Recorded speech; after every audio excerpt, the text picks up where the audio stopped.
Hello, hello, everybody. Welcome back to Reality Realness with 3 S's. I'm your host, Chantele Francis, here with my dad and stepmom to talk about Survivor, Season 47, Episode 11, Flipping the Wind Switch. How are you doing today, Dad? Doing great. Me. Yeah, great day.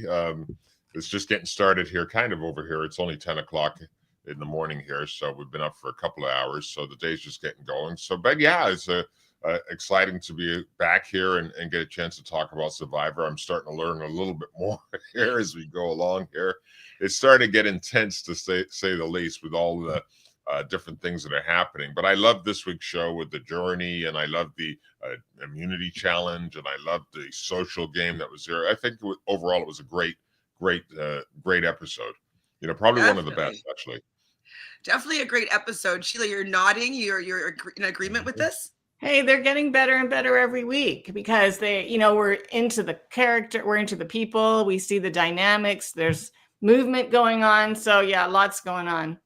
Are you worried for your girl Genevieve? Genevieve is she's hanging on by the skin of her teeth right now. We'll see. I have other people are jockeying in my fave list, so it's kind of moving around a bit.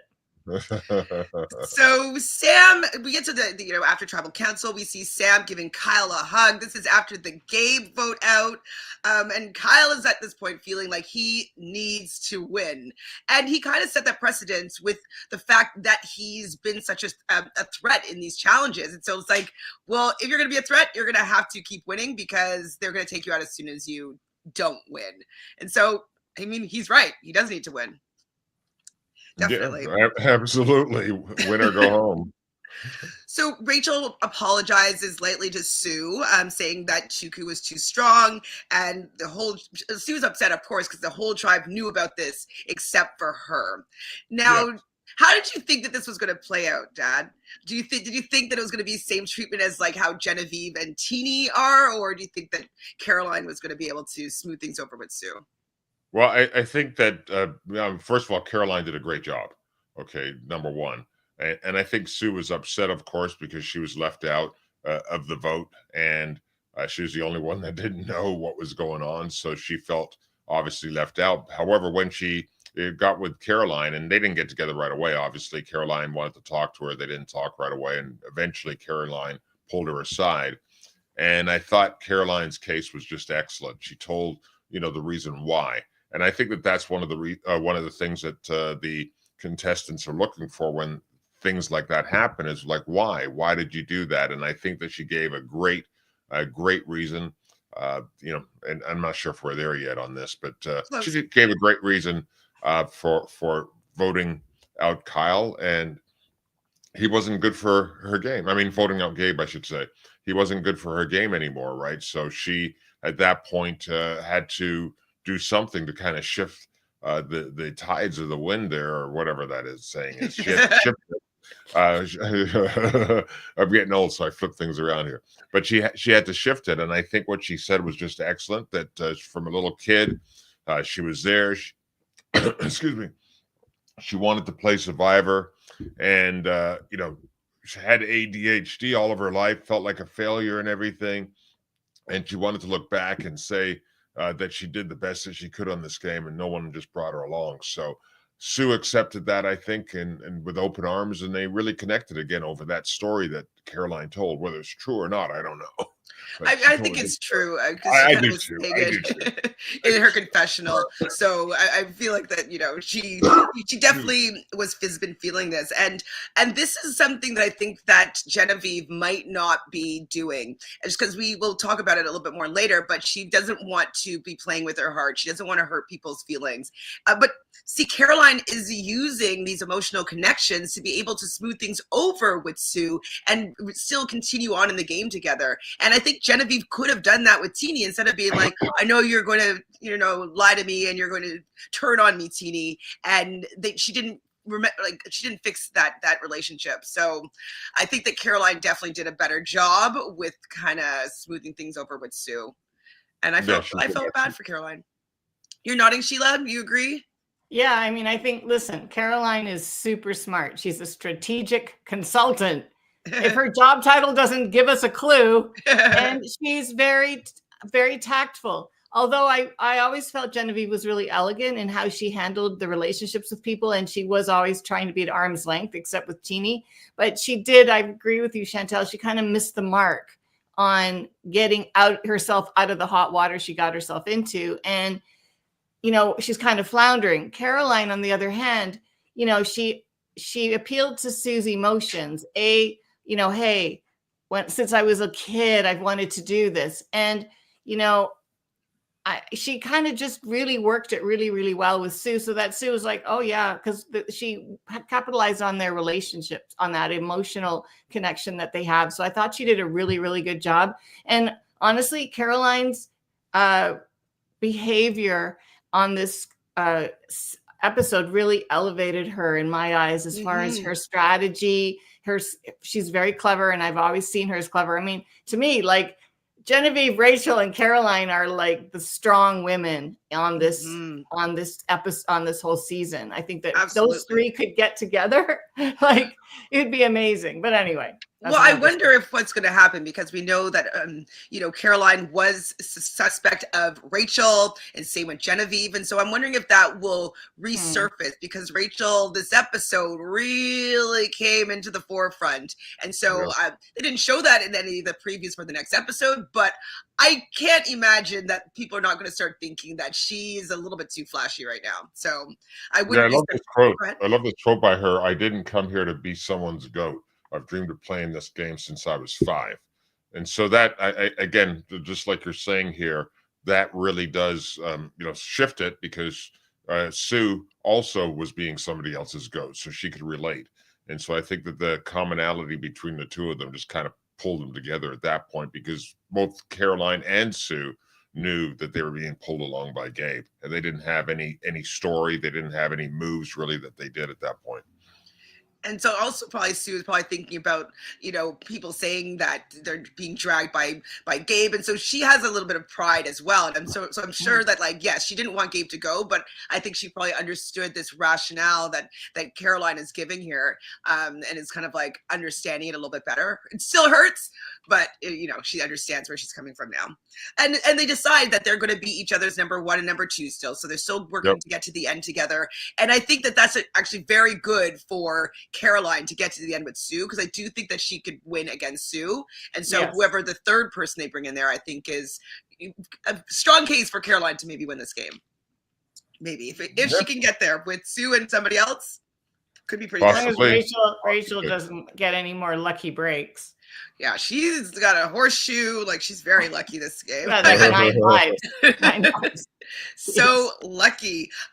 So it was day 19, and it was pouring rain. That alone, like, I think I can handle the elements, but I hate being wet, and I hate having dried sand on my feet. Everything about it was a mess. It's cold. It's wet. No. Just hard no for me. Hard no. But I think that they love it, part of the show, just to see that the weather comes in, and the weather's actually one of the, I don't want to say contestants, but it's one of the things that make up the show as well. So when you have a change in the weather, that helps the show, because it's a little bit different, makes it a little bit harder for them to feel comfortable. So I think it's just part of Survivor, and it's only one day, so it wasn't every day. So that's good. Like a challenge, right? Yeah, I remember seasons in the past where it would rain for like 2 weeks straight, and like that, those are miserable seasons. Yeah, and people's like skins hanging off their feet from being wet. Oh no, harder no. Like, there's just not even in this consciousness universe I would be there. No. Kate says, well said, G Daddy. I was trying to say that if Tweedledee made her mad, Broken Bird would have too. Yeah. So Andy, Teeny, and Rachel have decided that they're going to be a tight three. They're standing over at the well, and that's when that was right before Sue and Caroline were having that conversation where they're mending their relationship. And when they join these three, they decide to be a five. So they are considering themselves to be the underdogs here, the five of them. And then I guess the big dogs would be Genevieve, Sam, and Kyle. So those are the three that are left out of this alliance. What do you think about this group of five that's formed? Well, I think it's great personally. At this point, anyways, I know. No, Trench. Is Is that what it's called? Trench foot? I think so. It's like from the war. It's from like World War I and World War II. The soldiers had trench foot. Okay. Yeah, because their feet were always wet. No one wants trench foot. But yeah, so what I thought was interesting there was kind of how Rachel actually put that forward, right?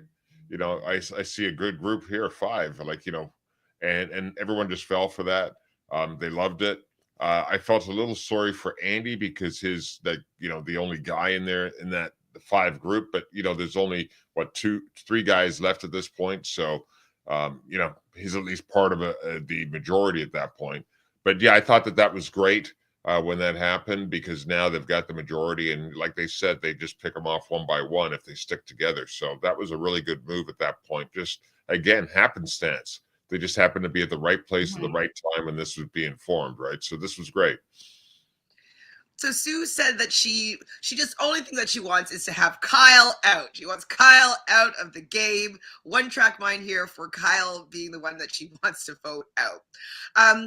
And Andy, though, also realizes that right now, with Gabe being gone, that the five is more easily able to stick together. Now it opens up Caroline and Sue to be able to be pieces that could be working with him. And so Gabe leaving has allowed for this five to really develop. And so it does seemingly end up being a really good win-win situation for Caroline and Sue, it seems.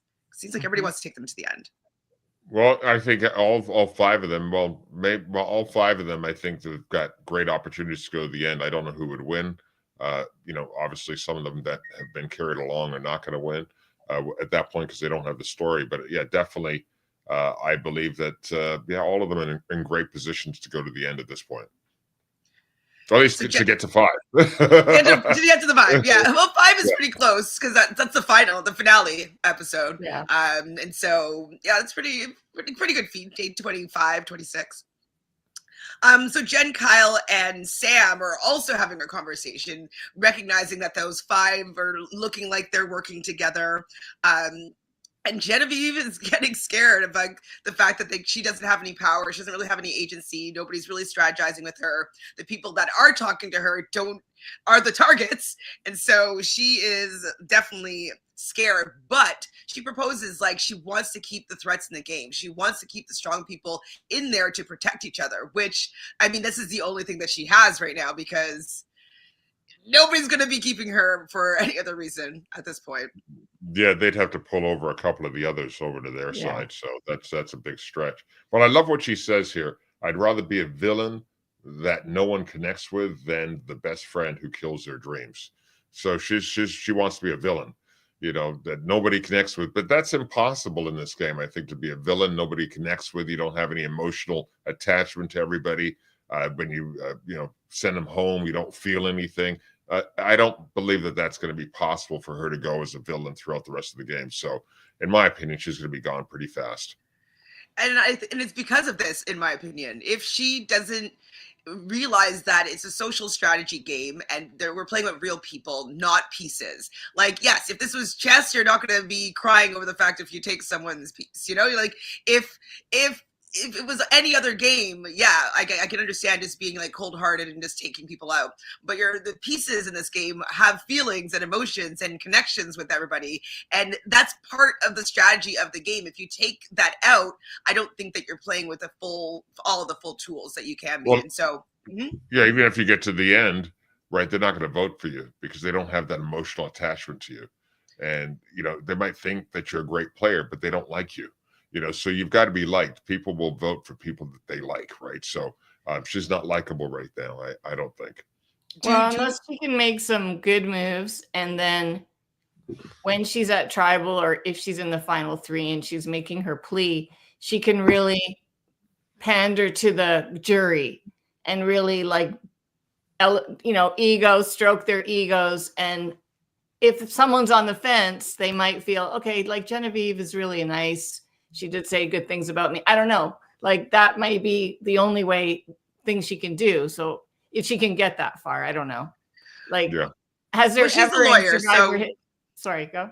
I said she's a lawyer, so she'll probably be able to construct a nice little, speech at the end there. You don't think so?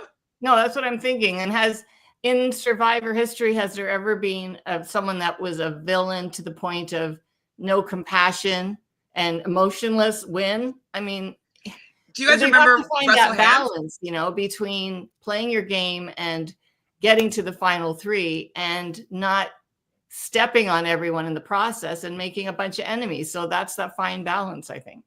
Did you guys remember Russell Hantz? Yes. Yeah. So he was a player, more villainous, I'd say, than Genevieve is, absolutely. But he was not liked, and he made it to the end multiple times, and they never wanted to give him the win. Right. And so he was the guy that hid the hatchet or something like that, right? Probably, yeah, I think so. He's the one that Sandra threw his hat in the fire. Remember? Yeah. So, he was not liked, but he was emotional. And he didn't show that in the game, but I believe after the game was over, when he came back, or at some point he was in tears. I mean, so he's an emotional character, but he didn't show that in the game. He showed that tough, villain, avatar that he portrayed in the game. And just with Genevieve too, is like she's recognizing that she doesn't want to hurt people's feelings, so she just wants to play cold. But isn't she realizing that she's losing the game? Like she's losing her footing. She's losing people wanting to talk to her, work with her. Like you would think that with the results of her actions, she would want to change her strategy here because she is so smart. I'm wondering if she's just scared of being emotional. Like she doesn't want to get hurt and blindsided. Like I just don't understand why she doesn't want to switch her strategy. Well, go ahead, Sheila. Oh, sorry, baby. No, I think that her connection with Teenie is really strong, and watching Teenie be in pain because of what an action that Genevieve did, I think like she's just, that's hard. That's hard to do. And if you think about when you're going through school, you don't want to be the kid that nobody likes, right? Like you don't want to be the last picked in the schoolyard pick. So, she's maybe battling stuff from her past too. Like, I don't want to be that person. I don't know. There's a lot of stuff going on, but if she can figure it out, if she can somehow get back to the good graces of the team and create some sort of an alliance where she can get to what she needs to do for her game and win over some people, she might have a chance. But it's like, well, she said she doesn't want to call it an alliance, and I'm like, sometimes saying you're in an alliance with someone will actually help bond them to you, and it helps keeping them together. I mean, like, this is for our alliance. This is what we're doing for together, not these separate pieces. You know? Mm-hmm. I think one of the things that affected her, as she said, was when Keyshawn was voted out, and he looked back and said, I trusted you, or something like that. Yeah. So she felt really bad after that because she broke the trust there. So that's what she's dealing with. But here's the thing. I think Survivors are going to be about, just like life, flexibility, right? You've got the most flexible piece always wins in any system. You've got to be really flexible. And you could see that with some of the gameplay. Even with Andy, he came in, was one character, but he was able to be flexible to kind of move forward in the game by changing who he was. And I think that that's part of it. So even in this episode, Sam said that as well, that he had to change who he was and go from being, a villain telling lies to honesty. And that was a breakthrough for him when he says, how can you imagine that, hey, just by being honest, it gets you further in the game. So I think the flexibility is key, and everyone's got to be flexible and ready to move, and flexible in changing their character and the things that they do. I think that that's real important in this game. You can't stay where you were for the entire game. Well, and Kyle also talks about this a little bit about separating his emotions, and like he was playing one way and now he kind of wants to play a little bit of a different way. And so, yeah, I think that the flexibility is really important. Being able to pivot, being able to redirect, and being flexible to, or just not staying one straight way, actually moving and evolving with the season. And so, yeah, totally agree. Flexibility is very important. Agreed. So we do see that Andy has the strongest relationships with Sam, with Kyle, with Genevieve, and so he really thinks that he's in a good position with everybody in this game. How are you feeling about how Andy's doing with all of his connections, G Daddy? Well, I think that he thinks that he's got these connections and relationships with these three people. I'm not sure if he actually does have stronger connections than anybody else with these three folks, but he believes that he does. So he feels that he's in a good position now because he's got great relationships with them. He's got his underdog alliance. So he believes he's in a good spot at this point to be able to, I don't know, maybe switch things around with those three. I don't know what his intentions are. But yeah, he thinks, and I say thinks because I'm kind of moving away from Andy a little bit. Actually, I'm being a little bit flexible. I'm seeing some things that I really don't like. I mean, even comments like that, I don't.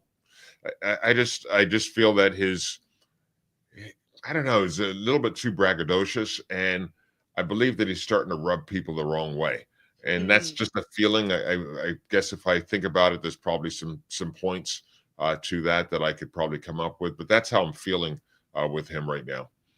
Well, he does say that he can arrange the board as he likes. So is it the fact that he thinks he's in a position that he's not actually in? And so him kind of being, like you're saying, braggadocious and like, but he's actually not in the position that he's in is rubbing you the wrong way? Would it be that? Yeah, we call it delusional, right? Oh. So right now he's delusional, right? So I think that he could get to the end. I really do, but I don't think he would win. I agree with that. Yeah. Right. So someone will take him there because he's a good person to bring to the final, to be the final three, but there's no way he's going to win. He's not liked. I don't think, even though he thinks that he's liked and he's got these relationships, I just don't think that they really respect him at this point.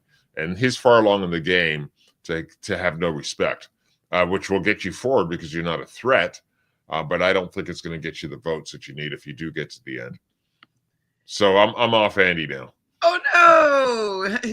Kate says Andy's playing a little too loud, in my opinion. Someone is going to overhear or compare his stories. Yeah, absolutely. I do get worried every time that he speaks. I'm like, Andy, simmer down a little bit. Like, be likable. Don't be so, So I do agree with you. I don't think he's trying really hard. He's trying really hard, probably trying too hard.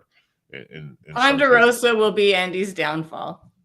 Oh, with everybody talking? Yeah, because he's there thinking he's so clever and getting all these alliances. And you saw Sierra's face.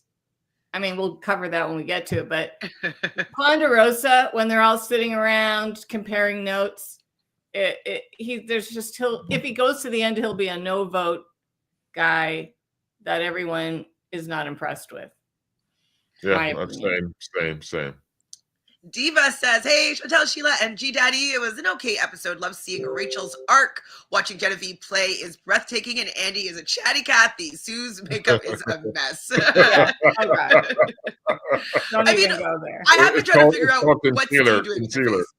Say again? Concealer. I think it's concealer, whatever the stuff you put on there to conceal contour. Stuff. She's doing contour. That's what I think she might be doing. There was, I won't even say it. Thank you, Diva. And hi, Glenda. Hello. Happy Monday.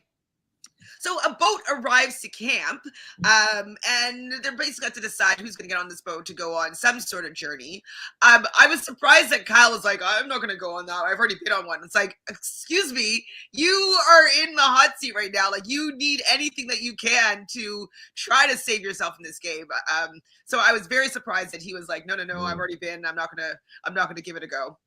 So Sam and Genevieve both want to go, and Rachel sees this and was like, well, I don't want either of them getting an advantage, so I'm going to put my name in the hat here. And so They're all draw rocks, and Rachel ends up getting the purple rock and is going to be going on this journey.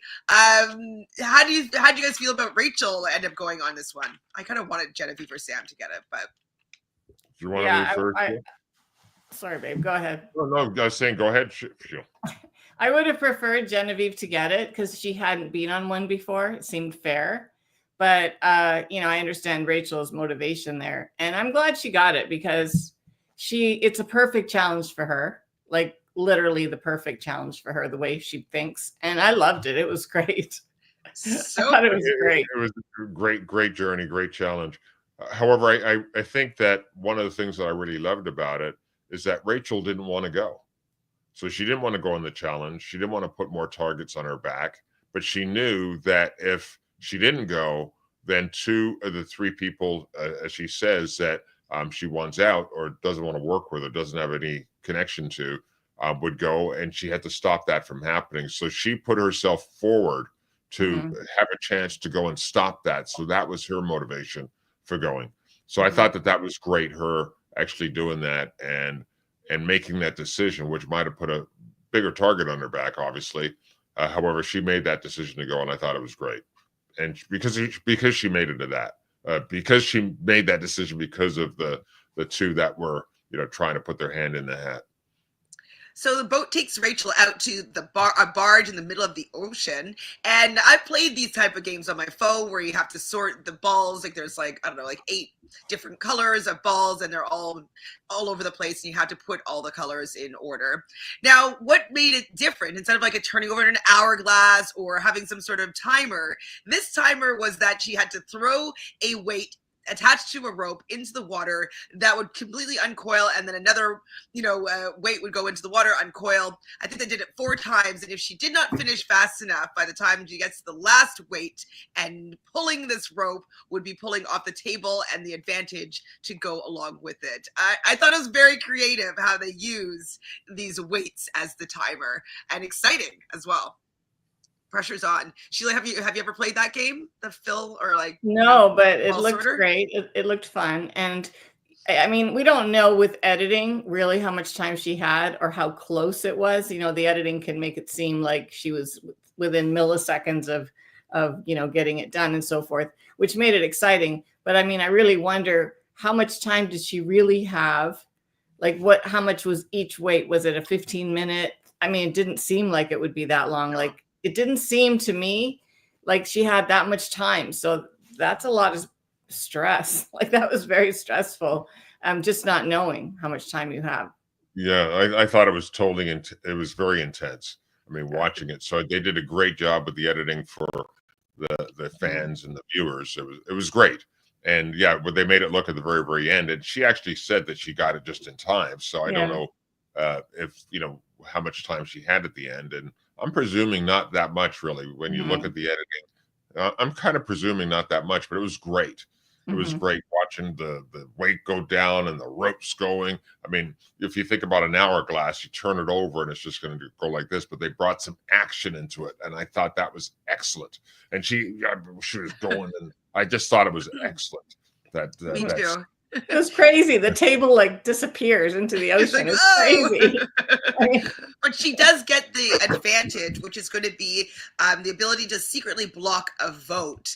Now, I wish it was a steal a vote. I think blocking a vote kind of sucks more than like it's not the greatest. I wish it was like if you could steal a vote and use it for something else. I think it will be a little bit more advantageous. But she still is keeping that out of Genevieve and Sam's hands. So it's success for sure.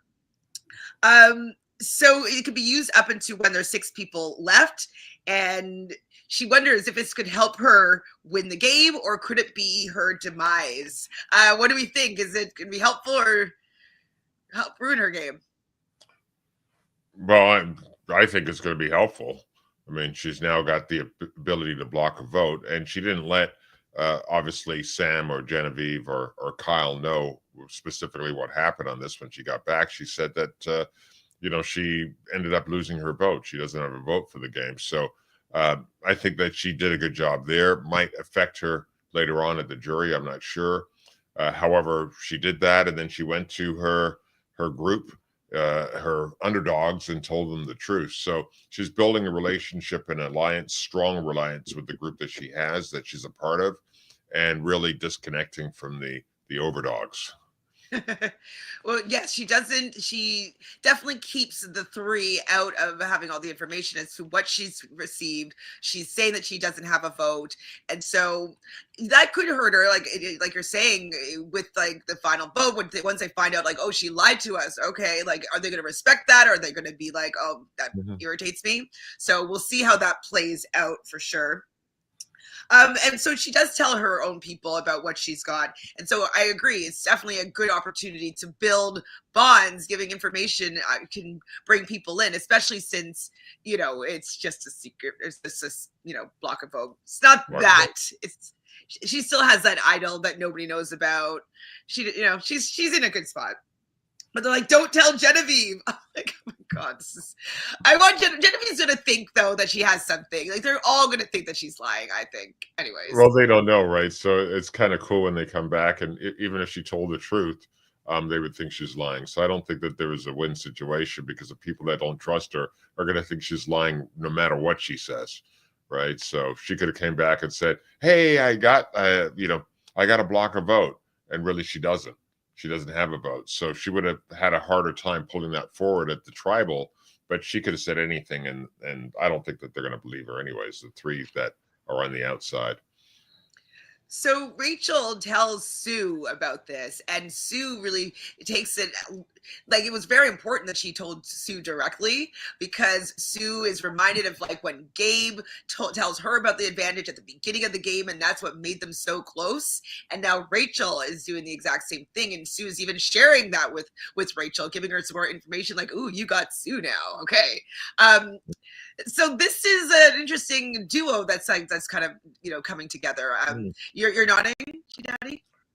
Well, I'm just seeing that. Yeah, I thought that was a great scene at that point, when Sue really locked in with her because she did what Gabe did to her. So I thought it was a great scene, and I thought it was great that Rachel went and did that, and really connected with Sue. So she did a good job there. I mean, right now she's kind of becoming my number one. I've got to say. I mean, she's probably becoming a lot of people's number ones right now.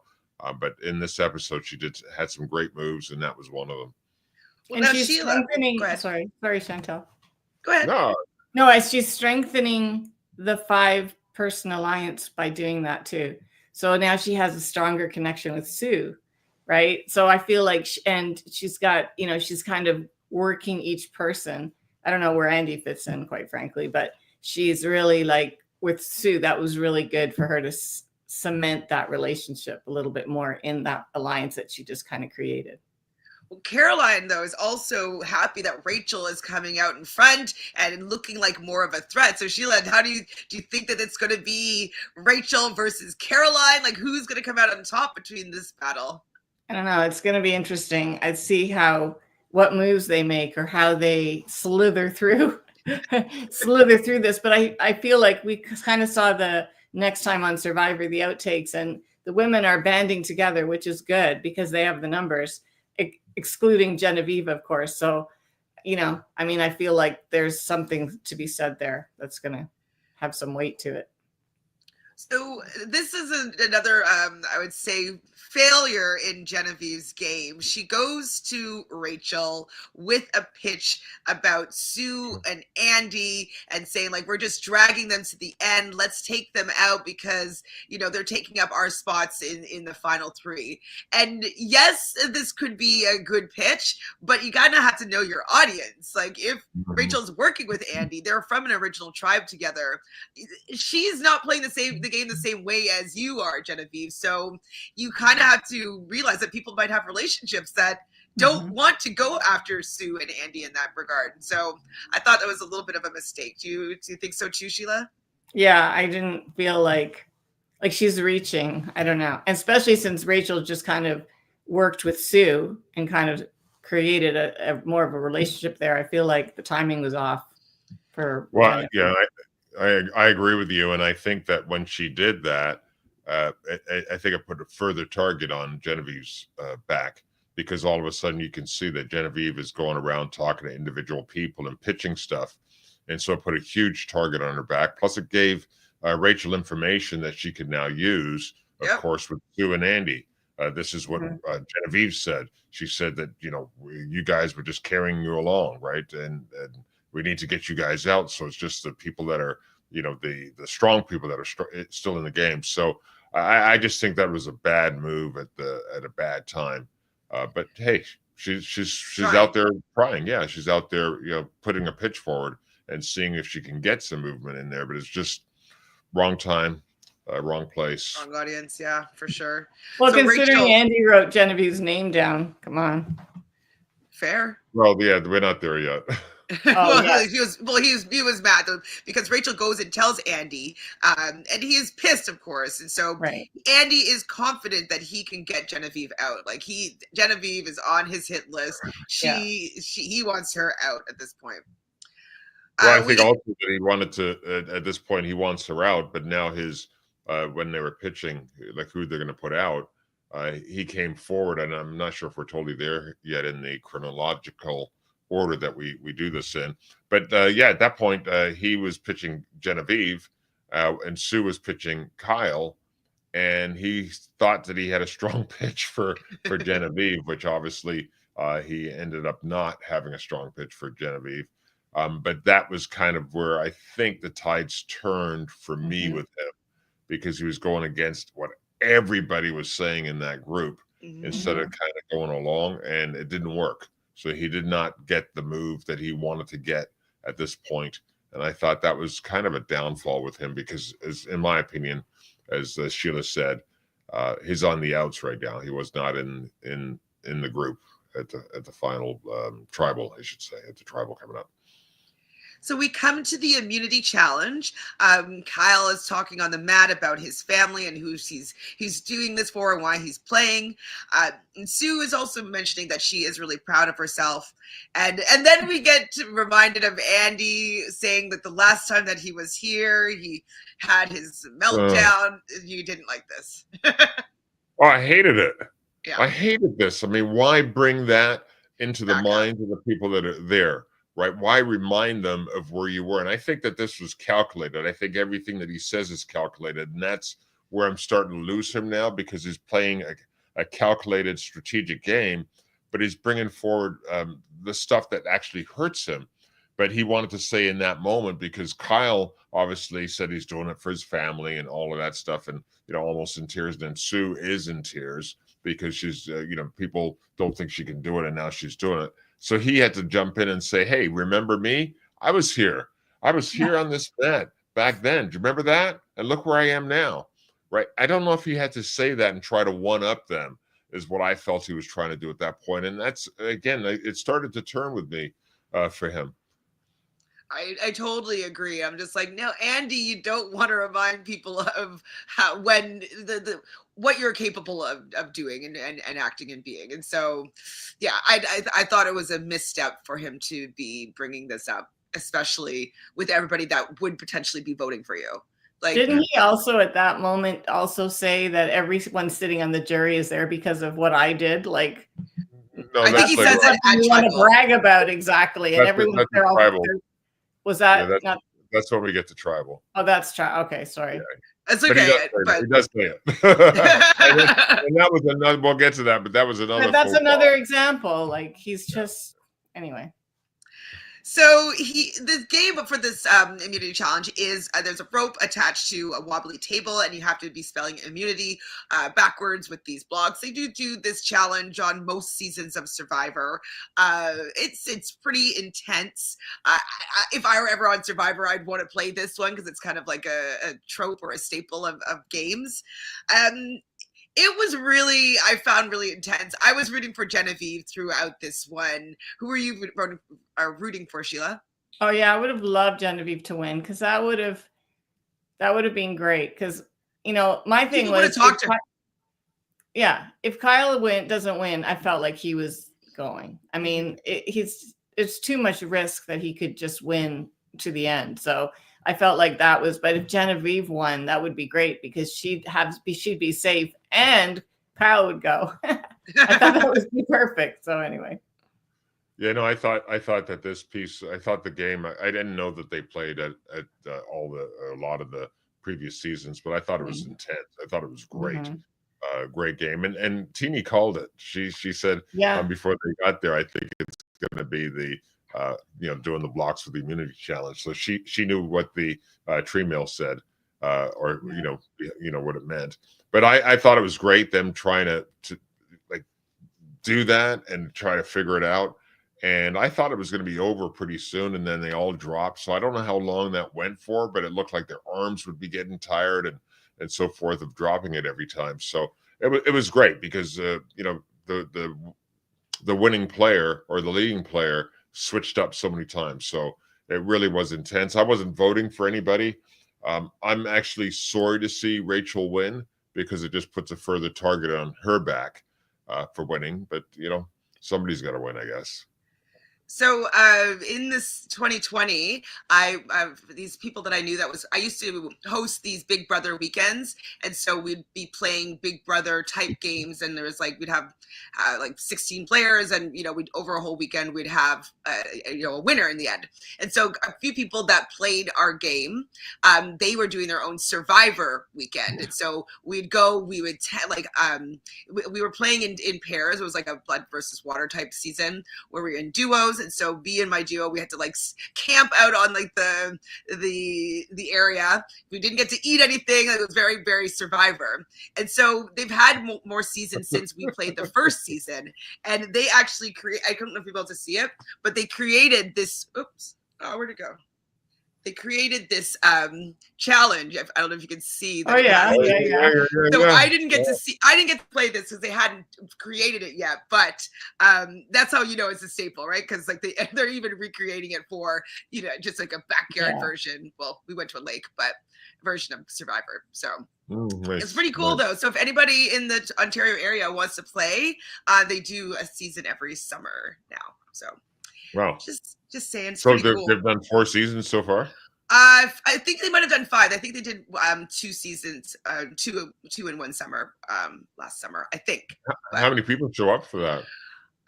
My season was probably 8 teams of 2. 8 or 10 teams of 2. Wow, that's great.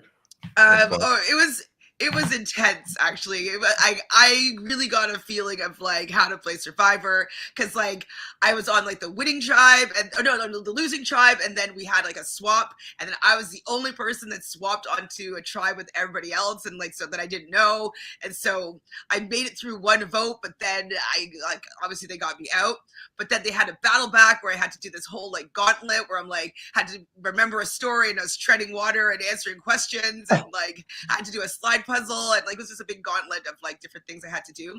But I did win, and I did come back. You won? Game. I did. Wow. Well, I didn't win the whole series, but I won the battle back, and then I was still on the out, so I made it through a few rounds. I was final 5 in the end. Was that 16 people that did not know each other at all? I knew my duo. That's it. Everybody knew their duo for the most part. I don't think anybody else knew each other. Okay, great. That sounds like fun. It was really fun. It was it was so intense. I won a bunch of immunities. I was yeah. Did you tell them about your family and I'm doing this for my family? No. Do you guys have an auction, a food auction? What you could eat? We didn't do an auction like that, but it was kind of you'd bet on certain, you had a list of things, and you'd have to do a blind secret bet, whatever, and try to figure out what people would be betting on or whatnot, which I did win that one. I did win immunity on that one. I bet correctly. I forget how the game went, but yes, sort of. We didn't have a food auction though, no. But that's something that they should do. That'd be fun. That's fun. Yeah, that'd be fun. So yeah, it was a very intense immunity challenge, and in the end, Rachel does end up winning. I just wanted somebody that didn't have any power to win this one. I didn't want it to be Kyle. I wanted it to be Genevieve, maybe Sam, maybe, but Rachel does end up winning this one. And as much as I like Rachel and I'm rooting for her, I still want Genevieve a little bit more. I don't know if it's because she's Canadian or because she's having this kind of she's becoming a bit of an underdog here, and it's now I want to see her rise up again. Like I don't want to see her just get voted out while she's already down and on the bottom. So I'm just like trying to root for Genevieve here, but Rachel has all the power. She has an immunity idol. She has this immunity necklace. She has her block a vote. She really has all the tools right now. I think it's her game to lose, to be honest. Like, I think she could win at this point. I think one of the funniest parts, though, is when she came back to the camp and she says to Kyle, where do I put this? Right? Because Kyle won so many of them. She didn't know, where does this go? Right? So I thought that was kind of funny, her, trying to figure out where to put the necklace. I definitely chuckled at that point too. Teeny wants Kyle out of the game. He thinks that he's a good competitor. He has a good story. He's really likable. And I think this is also when Andy started to pitch Genevieve instead of Kyle. And this is where you were not liking his pitch here. He wasn't listening to what other people wanted. He wasn't adapting. He wasn't being, flexible here. He was like, no, it has to go this way. And 6.25% chance that he's going to win another immunity. And it's not about the percentage of the possibility of winning an immunity. It's the fact that he's 1-4 out of 5 ways of being safe, which means that none of us had that opportunity to be safe. We're just trying to give ourselves more opportunities to be safe here, Andy. It's not that we think that he's necessarily going to win out to the end. It's that he has been safe so often. So the fact that he wasn't seeing this was very frustrating. Yeah, no, it frustrated me because we live in Las Vegas here, obviously. And when we first came here, we would go down to the casinos and play the casinos, and we would play a simple game, red or black, right? Which one's going to come up, red or black? We've seen black or red come up like 13 times in a row. So you just never know what's going to happen as far as where, what the probabilities actually are, because sometimes it does go on a streak and it goes for you or against you. So I think he was really underestimating the variability in that, because, Kyle's strong. He's been, if he hasn't won them, he's been very close to winning them. So he has had a good chance of obviously winning the next 3 or 4 immunities. So they had to get him out at that point. There was, to pitch anybody else did not make sense. So I think he just messed up there.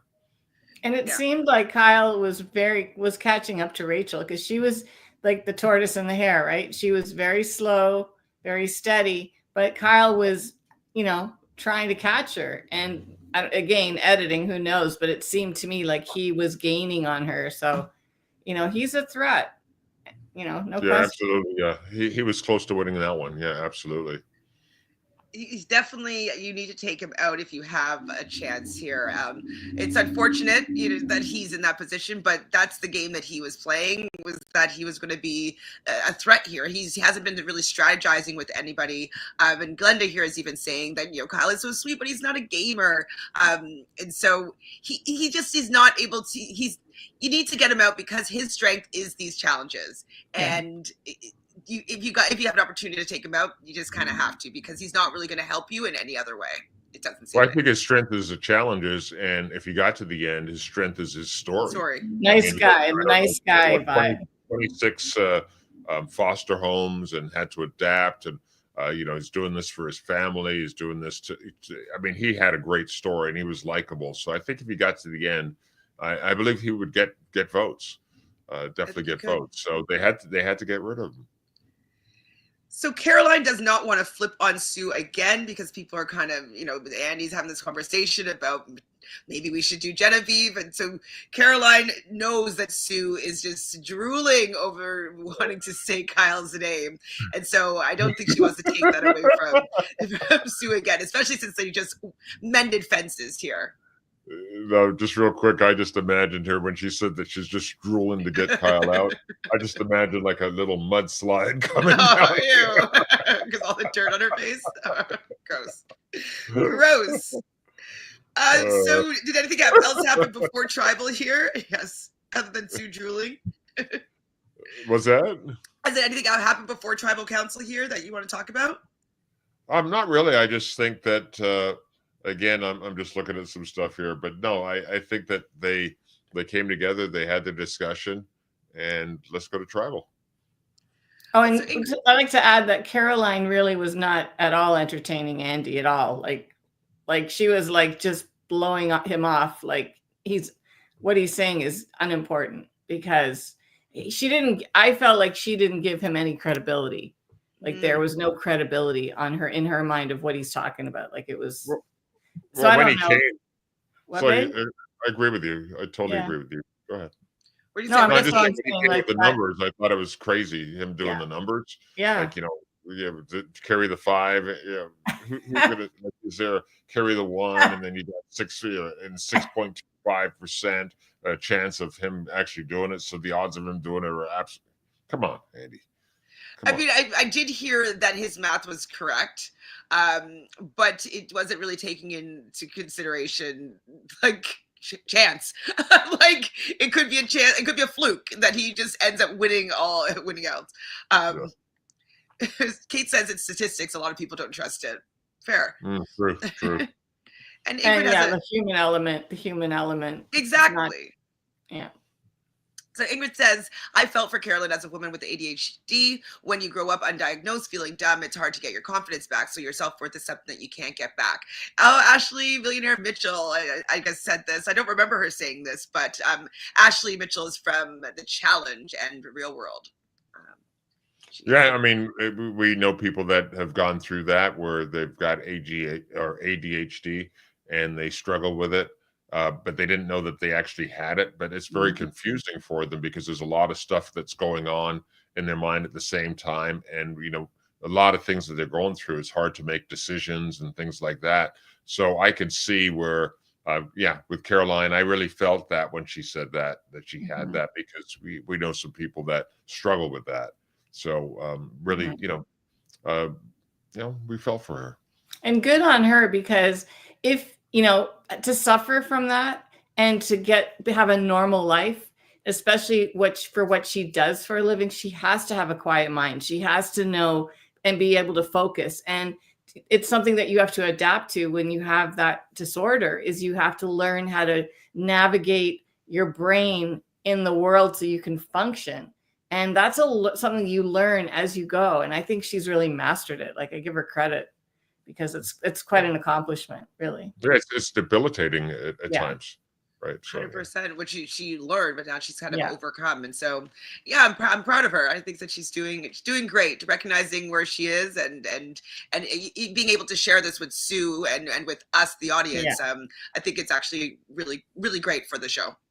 And she's playing well because she's creating the human bond with other people. But they're not feeling threatened by it, but she's kind of knowing what she's doing. Like I really feel like she's got a good game going right now. So we get to tribal council. The conversation is power players versus subtle threats. This is different for every person. I definitely think that the subtle threats are more. I think they are more threatening. If I were to be playing the game, I would probably be more inclined to want to keep the Kyles and the Genevieves and the Sams around. And I would be probably more worried if I wasn't working with them about the Rachel, about the Caroline, because it's like they're smart and nobody is coming for them. So that's who I should be getting out of here because they're just going to sneak their way to the end because they're not out and flashy and in front of everybody as this big target, and they're going to get the win. And so I'm team get subtle threats out of the game because I know I'd also probably be a subtle threat. I want to be the only one. Next week, we'll see if that happens because I think that next week is going to be the perfect time for things to switch up. And so I do think that Genevieve, Sam, they've got an opportunity somehow to switch it up next week and bring a couple of the other guys in because, Rachel's definitely a threat. We don't know that she's got an idol, but someone's going to try and pull it out if she does.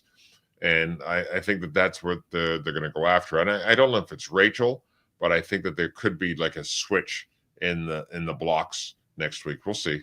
Well, isn't Rachel's an advantage also coming due? Like she's 2 got more. this tribal and one more, I think, where she can use it. Well, she's got total of Block the she's vote she can one or play down to something? 6, right? So I think she's got 2. And when it gets down to 6, she's got to use it by then. Yeah, so what are they at right now? 8? We're 7? 8, yeah, so 7 7? and 6. Yeah, Yeah, so it's getting there. So she's got to figure out when she can make her move with that. So I don't know. She doesn't have to use it though. So the blocker vote she doesn't have to use if she doesn't need it. I think because if she does use it, she's using it because maybe the target's on somebody that's in her alliance. Outside of that, I don't know if she'll use it. And so that's why I think for Survivor, they probably would have wanted Genevieve or Sam to get it because Right. they would be thinking about ways to like make it help them. But Right. instead, it's with somebody that is in the power position. So it's going to be like, I don't really need to use it and I don't want them to know that I have it. It would be best to say that she, at tribal council or at the final 3 being like, I had a block of vote. I didn't even need to use the block of vote. I did win something at the journey. And it will just give her some credit when you don't need to use something advantage in the game and you're still getting to the end. I think it looks good. So Yeah. she might keep that quiet. Mm-hmm. Is it can she give it to someone else to use? Oh, I don't know. I don't know if it says if it's transferable or not. Yeah, because maybe that would be an interesting if she just, I don't know how, but if she, because that's something else she could say, I gave it up for, so and so, or so that No, she's got to use it based on the note. She's got to use it. I don't think it's transferable. Okay. Right. It is the immunity necklace is though, right? They can bequeath it to somebody else. Yeah. Yeah. So that is so, but I don't think the blocker vote is. So Kyle does state that only half of the people that have won 5 immunity challenges in a season have won the game. And so he's trying to like lower his threat level, just being like, just because I've won 5 doesn't mean that I'm going to win here. Only 50% of the people have won. I don't know if that fact is actually a fact, but it's true that not every single person that's won 5 immunities have won the game. So half truth. I don't know if it's a full truth though. He's trying. Andy, he's trying anything. He's like, please. So Andy is wanting to. This vote is about him giving himself the best shot to win. So is this where he started to talk, Dad, about and you didn't like what he has having to say? Was it here? Well, Sheila brought it up. Yeah, I mean, I thought that he was. I don't like what he said. Because instead of, like Sheila said, making the jury feel good, he made them feel stupid by saying, hey, I was responsible for, I had to lie to the 3 people that are on the jury. I lied to them. So how are they going to feel good about that if he does get to the end? Who's going to vote for him when he actually says and is kind of pumping his chest up that I lied to these guys? So again, he's doing the same thing. He's trying to show that his playing the game and his making moves and all of that stuff. I think it just alienated the people on the jury. And quite frankly, how does it help his game with the people that are in the game still by saying, I lie? I lied to those guys, which means that I'm lying to you guys. I remember my mom saying, you can lack from a thief, but you can't lack from a liar. So, and I believe that meaning was, with a thief, you could stay away from a thief because you could see that they're a thief. But a liar, you can't stay away from them, right? So you can't lack from a liar. They just lie and you don't know. But I think all the people there now know that he's a liar. I mean, even the people that are on his, in his alliance, they know he's a liar. So I think. And he said, like, you're there because I put you there. Like, okay. Yeah. That's really not something you need to like flash to everybody. Well, I mean, you could use this in a way that, like, if you did it with an apology, being like, being a little bit more humble about it, and being like, I had to do things I really didn't want to do. I had to lie to some of these people that are sitting there in tribal council, and like, I feel bad about it, but it was something that I felt I had to do in the moment to further my game.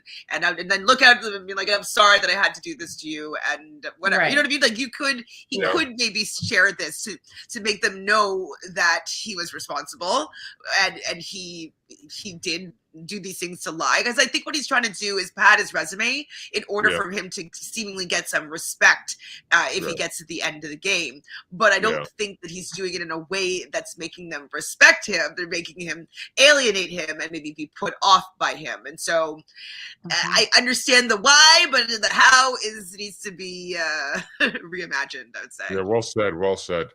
Yeah, which is why I think that the Ponderosa will be his downfall. Mm-hmm. People be like, "Oh my God, did you hear what Andy said?" Like, oh, he's so annoying. And that he came to me and and they're what he did that he came to me and blah blah blah blah blah, and then it's like, let's have another beer and let's have another glass of wine, and then lies always come to the surface. We all know that. Yeah, always. Always. So Teeny thinks that outward facing threats versus underdogs. And so she's pretty much laying out like her group of 5 versus the Genevieve, Kyle, and Sam of it all. And Genevieve says that if there are people that everyone is comfortable with in the end, they are taking up seats. So she's laying out her case here, being like, people are taking up space and maybe they're going to have more power and take you out of the game. And I think that also could be said towards Rachel, because Rachel's no longer the person that's just like kind of quietly moving to the end. I think the Teenies and the Andys and even the Carolines and Sues could eventually say, let's get out Rachel, because she, she had Saul saved, or not Saul, but she was saved. She was supposed to go home and she was saved. And so that alone, and then now she won an immunity in front of like the jury. They're all seeing all these things that Rachel's doing. Her game is looking very good. And so I'd be looking to get her out of the game too. Yeah, I agree. I totally agree. So Jeff really is upset that the shot in the darks were all taken away last episode, because he's asking him like, oh, did you sense a difference in like the strategy and the gameplay because there was no shot in the dark? And I'm just thinking in my head, I'm like, nobody cares about the shot in the dark, Jeff. Like, I don't think anybody cares about the shot in the dark. Except for Kyle. Except for Kyle, and maybe except for Jeff. And Genevieve would have liked to have it in her back pocket, but she probably wouldn't have used it, because your vote is more powerful in these scenarios, right? Like if you have no vote, then you're sitting It's down. It's even worse. Yeah, I get it. So Kyle says it's time to flip the switch. He does get the episode title here in this comment. And he says wanted to have a crowd-pleasing vote. What did he mean by that? I don't remember. Crowd-pleasing vote? First of all, I think it was Andy that got the episode, actually, flipping the win switch. Kyle did say flip the switch, but Andy was the one that said flipping the win switch. Yeah. What did he say that? I didn't write it down, I guess. I don't remember, but he said that 100%. I think he said it in a confessional. It wasn't in confessional, yes, absolutely. But he's the one that said it, and I thought that was interesting that Kyle came back and said something close to it. But he did not say flipping the win switch. Andy actually did. So he got it. Bragging. Andy was bragging, I think, about his accomplishments and orchestrating the moves in the game. And he said that. But yeah, I mean, whatever. Then Jeff just calls out Genevieve, being like, "Oh, you look different. You look like you're sad, like upset." Like, I'm like, Jeff, leave the woman alone. Like, she's terrified for her game here right now, and now you're making her look like a weak here in front of the jury. And so she was pretty down, and at one point it sounded like she was wanting to quit. Like, I don't know. I was like, I didn't like personally how Genevieve responded to what Jeff was saying, but I did like how Caroline reminds Genevieve of her favorite quotes out here on the island, saying that the great Survivor player can see through the noise to see the news. And Jeff asked who said this, and it was Genevieve herself. And so I did like how Caroline was saying, like, hang in there, Genevieve. Like, you're doing okay still. Give her some confidence there. Well, I didn't understand that quote. So could you explain it to me? Well, this is how I'm taking it, that like she has all this noise going on in her head about like what's happening and like, strategy and this and that, but allowing that to like not to be able to still be clear focused, as opposed to letting all the distractions actually distract you. I'm able to see like what the ultimate goal is. And so, you know, it could be the noise could be your own inner thoughts and like the monkey mind kind of going wild, or it could be what you're hearing from other people, or, you know, somebody else is saying, and like just kind of filtering through that to actually make a right decision. So that's how I took it. What I noticed with Genevieve, just looking at body language and so forth, she does a lot of this, right? And like a lot of which side is it? She does a lot of this, or just putting her head down there, and that's all about, as you probably know, she's talking to herself.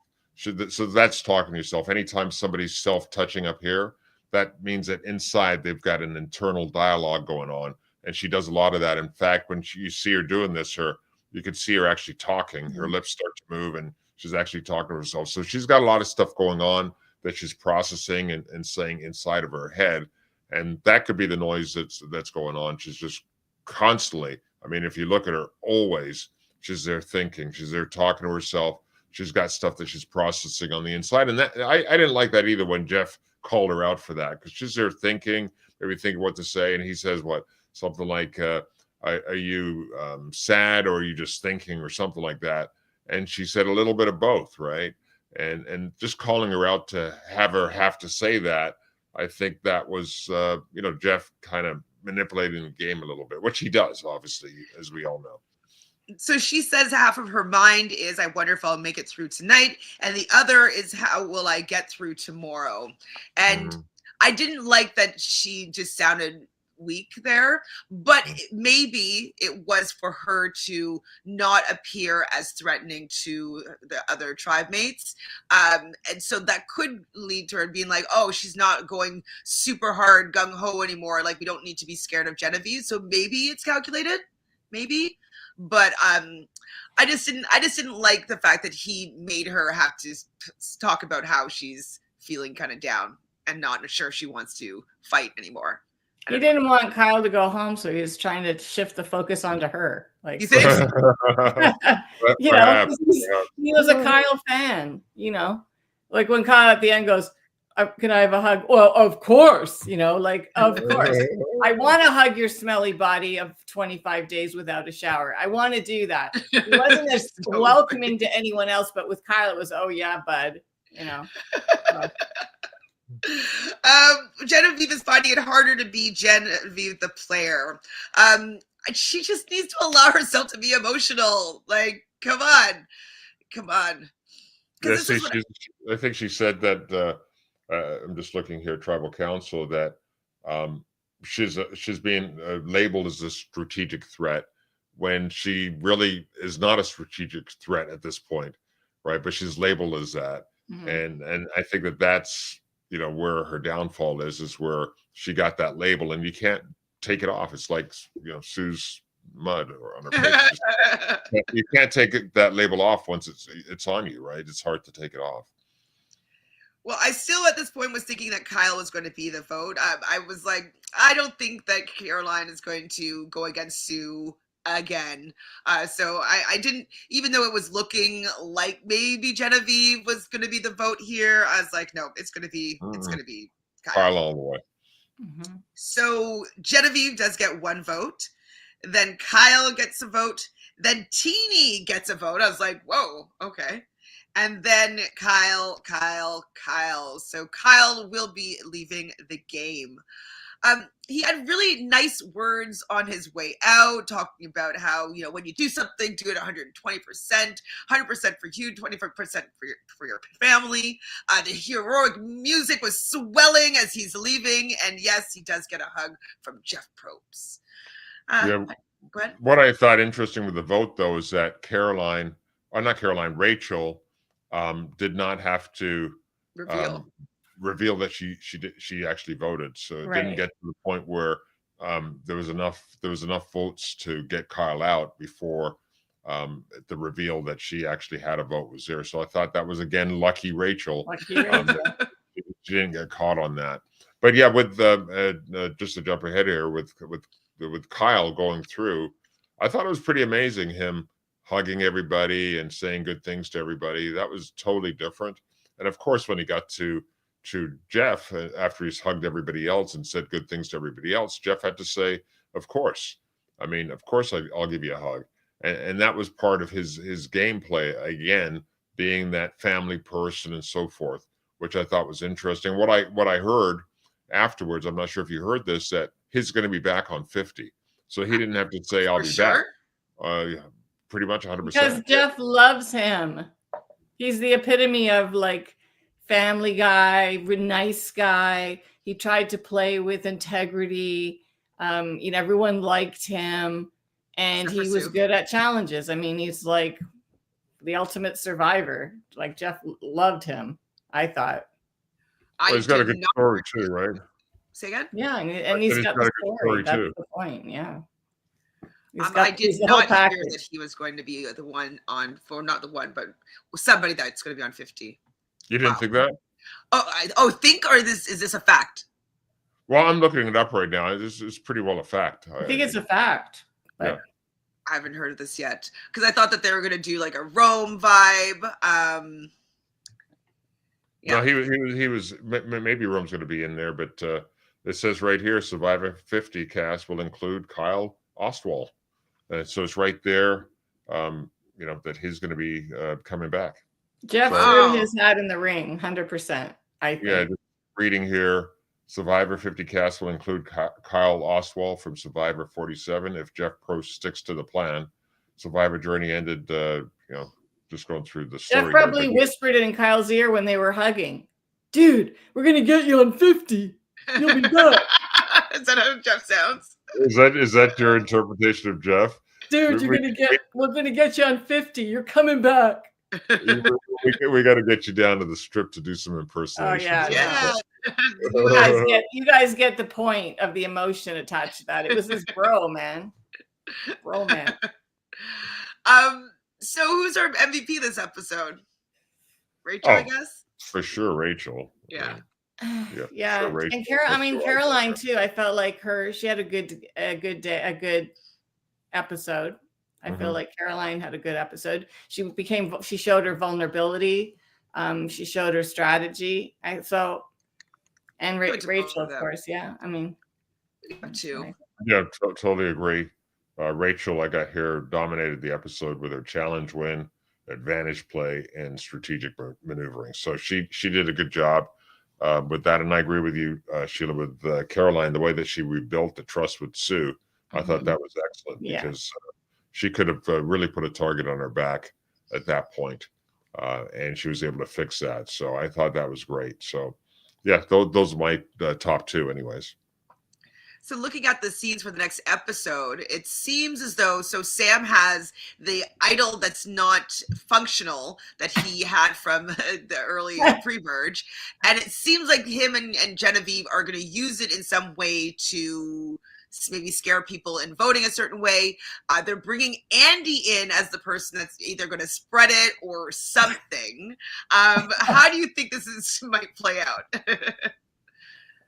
Well, I mean, they're showing the 4-person alliance, right? So they're showing the out of the 5 underdogs, the women are putting themselves. Yeah, Andy's not part of that. It's just the women that they showed. So yeah, it's going to be interesting with the fake idols coming out and how they're going to play them next week or the week after. I think that this season is going to get really, really hot right now. It'd be interesting if the women kind of kick Andy to the curb and bring Genevieve in because she's got an idol that she can use to help anybody or something. Like Sheila's stuck on Genevieve. And then they're like, wow, she'll help me. And then she really can't help me when the push comes to shove. I don't know. Well, I think that how they're going to use it is the fear, the threat of having it. And so when people are scared of having it, they usually will maybe change their vote. So if they don't know who has the idol, is it Sam or is it Genevieve? I don't know if they're going to split the vote on them still, or if they're just going to maybe decide to have a new target, and maybe that would be an Andy that they would take out in that situation. And so I think it's just to cause confusion as to being functional. Here's a question that I have for you, Chantele. Are there no idols on the island still? I mean, well, because until it's used, then there's not another one that's going to be rehidden. So if, say, Sue and or Rachel, I think they both need to use theirs. There's only usually like one that's going to be rehidden, but it wouldn't be until after that. So there's none hiding right now. Okay. But once they use them, I think they both will have to use it before they rehide them. And I wouldn't be surprised if they both decided to use it next episode, because if there's a threat of an idol coming out, then everybody becomes scared and vulnerable, especially if it's one of the targets. And so I wouldn't be surprised if both Caroline and Sue use their idols next week. We shall see. We shall see. I'm looking forward. It's only a couple of days now before the next episode, so that's awesome. That's awesome. Yay! And I'm going to be watching this episode live in Houston, which it's another get together. Another get together. Yeah, I'm going tomorrow. Fun. How many people did they expect there? Probably 1,000. Wow, that's fun. Oh, wow. 1,000. Like, I don't know how big that specific theater is, but usually they're about 800 to 1,000. And will there be a lot of cousins there as well? I think a lot of cousins will be there. Usually that's the case. And definitely some players from old, like previous seasons, especially if they live in Houston or nearby. Well, you got to have your winner radar on, Chantele. Yeah, so going to be definitely looking intensely. Be very watchful and just for the one. The question is, have they been paid yet? Or did they have you don't get paid until after the season airs. So okay. Well, if people are spending more frivolously, it could be with like the promise of like I can pay off this credit card bill. Like rounds for everybody. Okay, that's a big clue. Whoever's buying drinks, right? But the cat doesn't know, because they are both secret idols, so they're probably always searching. Because we do remember Genevieve. There was a secret scene, I believe, that Genevieve and Sue were actually looking for the idol at that time, and so they're probably still looking. But because of the fact that we know that there's none that are hidden, they're probably not showing us these. Right. Okay. That idol makes sense. Searches. Makes sense. Idol searches. Anything else to say about this episode or what's to come? I just think we'll see if the underdogs, who are now the overdogs, really, when you think about it, they're no longer the underdogs. We'll see what happens to that alliance here. I think that's going to be interesting, because I think it's going to break up a little bit for sure. Because you've got Sam now, and you've got Genevieve trying to get in there and make some moves, and they could make sense to Andy especially. Listen, if you go to Final Five with them, you're going to be the first one out at that point. So you could probably pull Andy over. Outside of that, though, I don't know who would be next that they could pull over, but it could be Caroline, possibly. I think that Caroline could be pulled over to do a Rachel. Yep. It could be Teeny. Teeny could maybe go over. So Teeny and Andy, they've got a strong bond together, so both of them could go over. So I think that there's a possibility, but that would make 4. Right. 4 to 3, though. We're down to that. Yes. Yeah. So that would be a good position for them to move to, but we'll see. Yeah, because it's kind of like Sue and Caroline are a duo, and so it would be hard to split them apart. So you kind of would want to take, the Teeny and the Andy, who are working together now, but they weren't from the original tribe. So, I think that would be more likely for them to be swayed over to maybe go for a Rachel. Maybe. Hopefully Genevieve wins immunity so that she's like has some agency. Great. Let me just figure out the odds of her winning. That would be so great. You've got 7 people in there. Let's take carry the one. Well, she's got a 13-point chance of winning now. What would it actually be? I think because basically what you would be doing is like she didn't win out of 10 people. She didn't win out of 9 people, and you'd go like kind of back like that, and then do the average. So, her odds go up now that there's one person less. In the correct, game. But it's still going to be pretty low because she hasn't won any yet. Well, still, she's gotten close on a few of them, I think. She's gotten close, and hey, desperation breeds inspiration.